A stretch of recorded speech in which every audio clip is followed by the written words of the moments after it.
Bartol'un yardımıyla nihayet özüne dönen Yamaç'ın önümüzdeki bölümde izleyeceğimiz sahnesi tam anlamıyla Yamaç Koçovalı geri döndü modunda olacak. Efsun'la karşılaştığı sahnenin devamında neler olacak?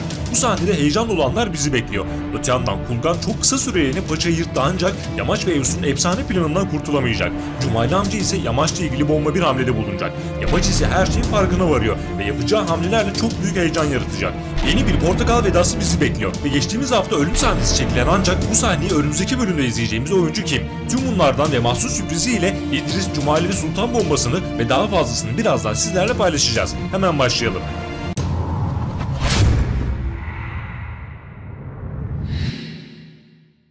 İlk olarak son sahneyle başlayalım. Yamaç yıllar sonra nihayet Efsun'u buldu ve bonus olarak kızını da gördü. Yamaç'ın kendine gelerek Kulkan'ı ele geçirmesi ve sonrasında Efsun'u bulmasında hiç şüphesiz Vartolu'nun da çok ciddi bir payı var. Eğer Vartolu Yamaç'a kızıp kendine gelmesini söylemeseydi Yamaç Kulkan'ı gördüğü an yaşadığı travma etkisiyle ne yapacağını şaşıracaktı. Peki Yamaç ve Efsun sahnesinde neler yaşanacak?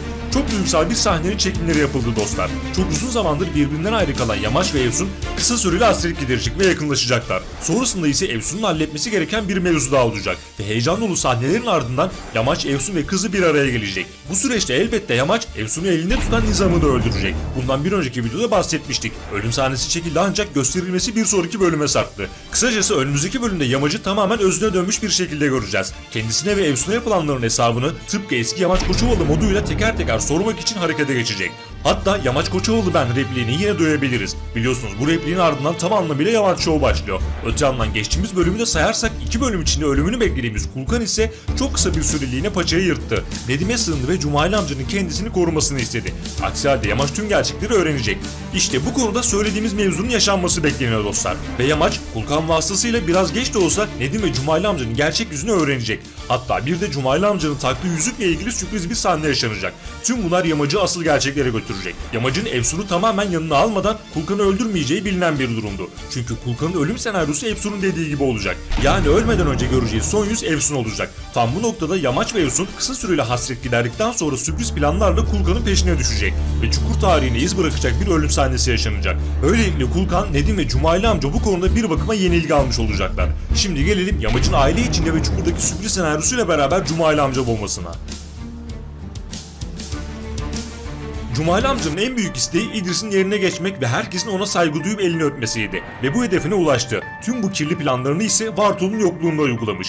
Cumali'ye, Yasmin'e, Medet'e ve diğerlerine yaptıklarından Vartolu'nun haberi yok. Çünkü işlerini rahatça halledebilmek için bir yıllığına Vartolu'yu uzaklaştırmış. Ve istediği gibi neredeyse herkes elini öpüp kendisine saygı gösterdi. Elini öpmeyenler ise perişan halde. Evde tüm sorulara sadece o cevap verir ve izni olmadan masaya bile oturulmaz. İşte bu ve benzeri durumların hepsini Yamaç daha ilk günden fark etti ve fazlasıyla tuhaf karşıladı. Hatta Yamaç evine geri döndüğünde Akın ve Karaca Yamaç'ın elini öpmüştü. Herkes büyük bir özlemle Yamaç'ı bağrına basmıştı. Bu durum elbette amcanın hiç hoşuna gitmedi. Yamaç Efsun mevzusunu hallettikten sonra bu konuya geçecek. Çukurda ve evde bozulan düzeni, tuhaf değişiklikleri yeniden eski haline getirmek için masaya yumruğunu vuracak. Hatta eskisinden daha sert bir Yamaç Koçovalı bizi bekliyor.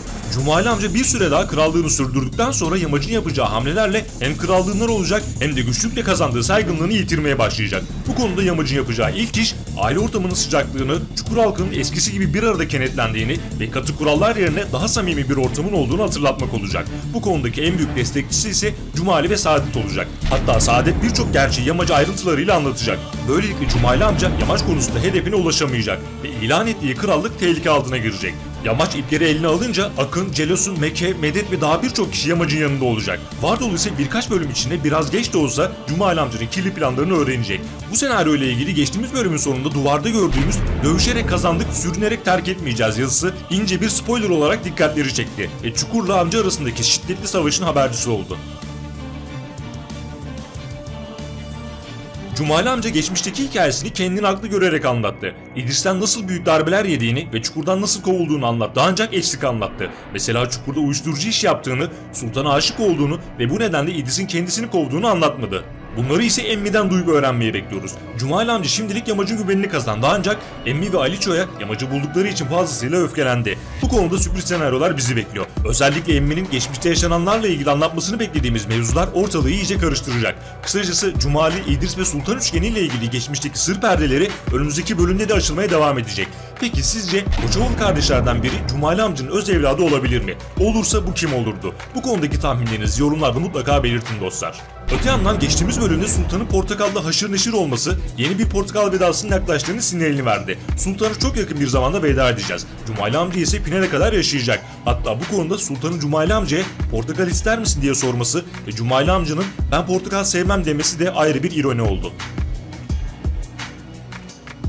Önümüzdeki bölümde Vartolu'nun olduğu için renkli bir sünnet düğünü bizi bekliyor. Bu sahnedeki sürprizler senaryoya yön verecek. Öte yandan beklenen senaryolardan biri de Yamacın Aliço'ya evini tekrardan geri vermesi. Tabii bir de Mahsun konusu var. Bir önceki videoda Mahsun'un birkaç bölüm sonra yeniden gelme ihtimalinin olduğunu ve bu savaşta Yamac'a yardım edeceğinden bahsetmiştik. Geçtiğimiz bölümde ise Koçovalıların televizyonu izlerken Mahsun'un gösterilmesi dikkatlerden kaçmadı ve bu durum izleyiciler tarafından bir spoiler olarak algılandı. Bakalım beklenildiği gibi 4 bölüm sonra Mahsun yeniden çukura dönüp Yamac'a yardım edecek mi?